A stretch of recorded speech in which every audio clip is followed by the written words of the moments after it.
How Georgie Radbourn Saved Baseball. It was winter in America when Georgie Radbourn was born. It was always winter.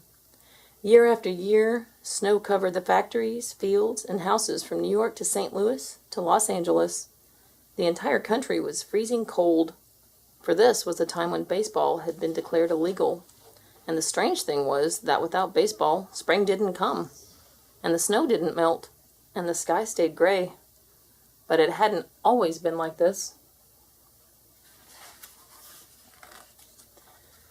Long, long ago, many years before Georgie was born, there had been 4 seasons in America: spring, summer, autumn, and winter. Every April, the nation celebrated spring with the opening of baseball season. Baseball was a national pastime. The ballparks were packed, and folks rooted for their favorite teams all summer long. But one year, a young ball player named Boss Swagger was in a terrible slump. Fans who once cheered for him now booed when he came to bat, and the more the crowds jeered, the meaner Boss Swaggert's heart became. One day, Boss was at the plate, and the bases were loaded. This was his chance to win the game and be the hero. In came the pitch, but with a colossal swing, the mighty Boss struck out. Again. The fans booed him mercilessly. "You bum!" they yelled. "Get out of here!" Boss stormed off the field. He vowed he would never play baseball again, and someday, if he had his way, no one would.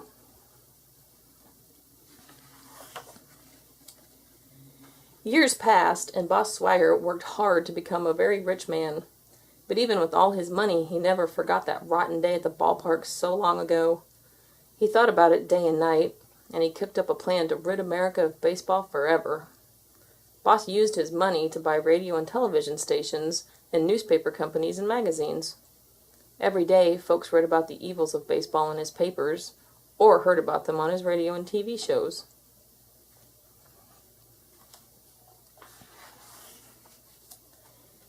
He made great windy speeches to big noisy crowds. "Millions of people are starving while ball players are making millions," he bellowed. "Let's tear down the ballparks and build factories instead. Then everyone will have jobs." Pretty soon, Boss Swaggart had the whole country believing that life in America would be good only if baseball were outlawed once and for all. Then, Boss bought lots of expensive presents for all the politicians. His power grew and grew. Finally, he even managed to have the president arrested for conspiracy to commit baseball. The president couldn't deny that he'd thrown out the first ball of the season. Boss Swaggart then declared himself Chief Executive Officer of America and outlawed baseball completely.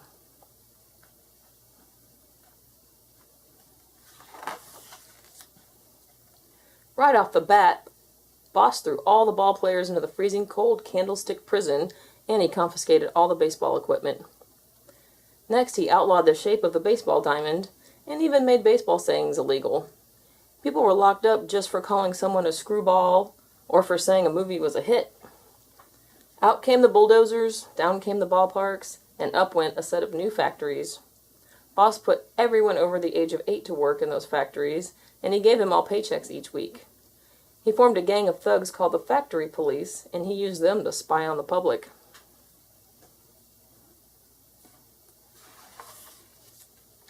Now, Emmett and Mary Radbourn were simple folks, and like everyone else, they were happy at first. They agreed when people said, "Boss Swaggart's right, it's only a game. Who needs it when we can all have more money instead?" But then April rolled around, and May, and June, and still the weatherman said, "More unseasonably cold temperatures and continued snow flurries tomorrow."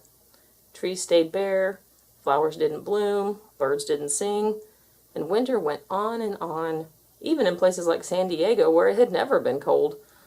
And as icy months turned into freezing years, even those jobs everyone had been so crazy about didn't seem to accomplish much except make Boss Swaggart richer. Without baseball and spring to lift their spirits, the people became tired and sad. Ebbett and Mary hoped that the coming birth of their child would bring a little light into their lives.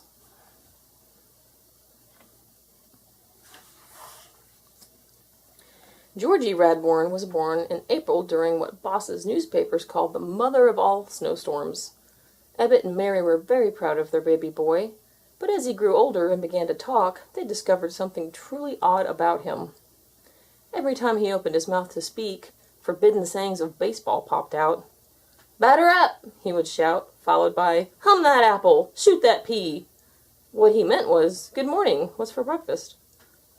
Ebbet and Mary didn't know what to do. Secret trips to sympathetic doctors produced no answers. "It's a freak of nature," the doctors said, scratching their heads. Georgie tried to hold his tongue. His parents were afraid of the factory police, and he made the neighbors nervous. But as time passed, a growing number of people began to feel that there was something special about the boy, as if his strange affliction might somehow save them from their misery, and they hid him from the eyes and ears of Boss Swaggert's men.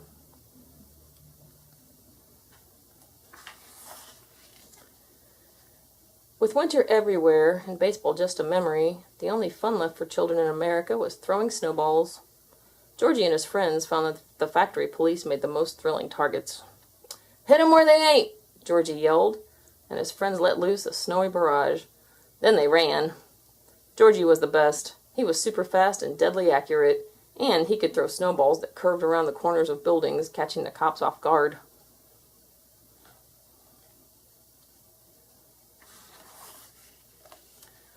All too soon it was Georgie's 9th birthday, and he was ordered to report for work at the factory. His parents panicked. How could they keep his baseball talk a secret? Finally, they thought of a plan. "We'll wrap your face in bandages," Mary said, "and we'll tell the supervisor you had an accident with the stove." Ebbet tried to console his son. "It won't be any fun," he told Georgie, "but it's a lot better than being caught by the factory police." The plan worked fine for 3 weeks, but one day, Georgie was working near his mother when the deadly gears of the factory machinery caught her skirt and started to pull her in. Without thinking, Georgie tore off his bandages and yelled a warning. "No hitter!" was what came out. His mother turned just in time to wrench free, but the next instant Georgie was surrounded by the factory police.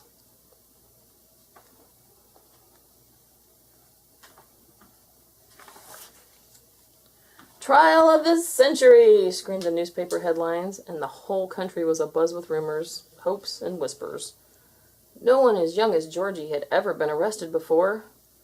Adding to the excitement was the news that Boss Swaggart had declared himself the judge and the jury. On the day of the trial, crowds overflowed down the prison court steps and people filled the streets for blocks and blocks. The courtroom was in an uproar. Every time Georgie opened his mouth to plead innocent, something illegal came out. "Line drive back through the box!" he shouted, and "Going, going, gone!" Judge Swaggart ordered the boy gagged, and he slammed his gavel on the bench. By now, the crowd was chanting, "Georgie! Georgie! Order! Order!" Boss shouted. His face was red as a hot dog.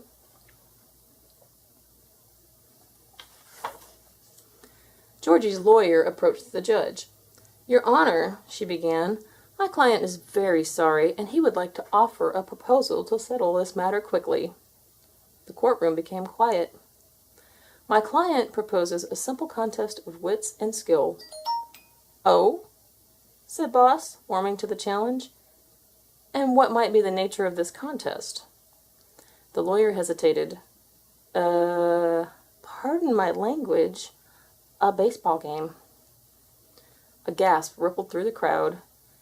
"If Georgie Radbourn can strike you out on 3 pitches, you will free him and once again make baseball the national pastime." At this, a roar went up from the crowd, the likes of which had not been heard since the old ballparks had been bulldozed. Boss Swaggart snickered. "This pipsqueak couldn't whiff me in a million years," he thought. "I used to be a famous hitter. I accept the offer," he announced with a sly grin. "And if I should manage a hit—" He paused to lean so far over the bench that his pockmarked potato nose was inches from the boy's face. "I will cut out his treasonous tongue and throw him and his parents into prison for the rest of their lives. Let's get on with it," he roared. With that, the whole mob spilled out the doors and into the snowy prison yard.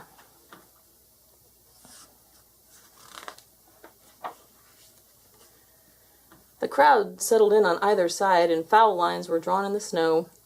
A bat and ball were brought out from the great piles of equipment that had been locked up for years. Georgie was filled with wonder at the sight of his first real baseball. He turned it over in his hand and smelled the horsehide. He felt as if he'd found a part of himself that had always been missing.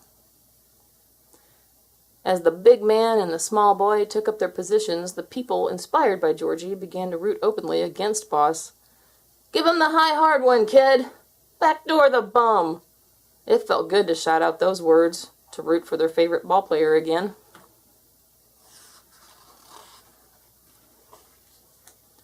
Boss dug in, wiggled his big round backside, and cocked a huge eyebrow.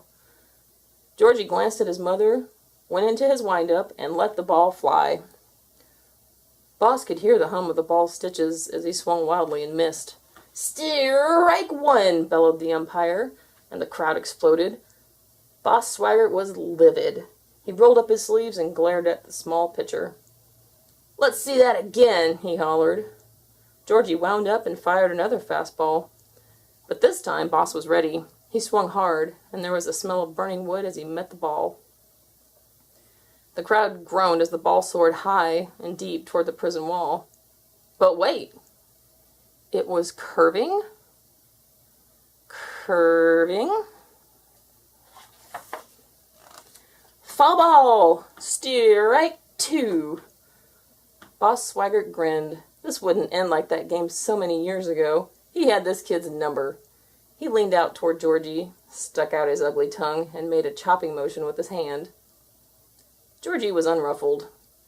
He stared in at Boss, expressionless. Again he wound up, and again he delivered the pitch. Straight, true, and fast.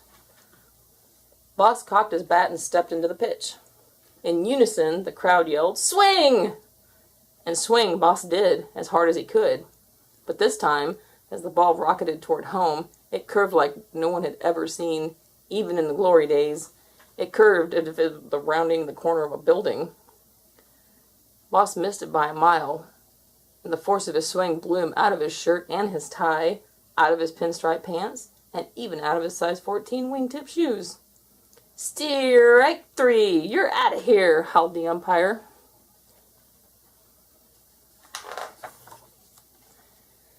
And then a wonderful thing happened. As the crowd leaped to its feet and Boss crumpled in a heap on home plate, the steely cover of clouds broke open and the sun came streaming through like a ball club taking the field to start a new season. The snow melted away to reveal a shimmering green baseball diamond. The people swarmed onto the field and lifted Georgie to their shoulders. Long-hidden bats and balls were pulled out of attics and out from behind stairways. "Play ball!" shouted Georgie, and everybody did.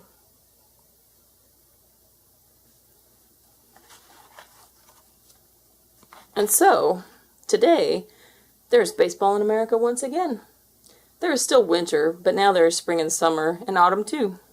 And there are still jobs to do, only now, some of them are at the ballpark.